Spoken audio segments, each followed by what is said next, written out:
आज की ताज़ा खबर Kabir Afridi restaurant assistant commissioner का छापा पड़ गया।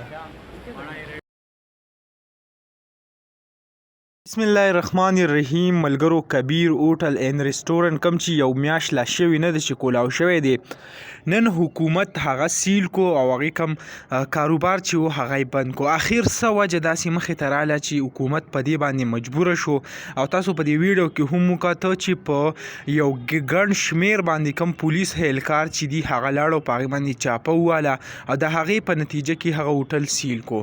نو د دې کم معلومات چې دی هغه دا رنګي دي چې کم کبیر هوټل اینډ ریسټورنټ چې دی یو طرف ته خو کومنګ وایو د ګرانۍ چې پکې کم حل دی هغه یو سیټ ټکا، یعنی کول او کړی صرف د دې لپاره دی چې مونږ پیښور ته کاروبار راوړو، مونږ پیښور نوم چې کم دی روښانه کو. خو بل طرف ته د هغې کم ګراني وګوري، یعنی د اوبو کم عام بوتل چې په 80 روپۍ دی نو هلته هغه په 180 روپۍ دی، دونه خو پکې صرف ګراني ده. به سیټ ټکو خو صرف او صرف د پولیسو کوم وینا چې د هغه دا رنګ ده چې کم ناقص کارکردګي یعنی کم ناقص خوراک چې و د هغې له سبب وي مونږ هغه هوټل هغه بند کړی دی.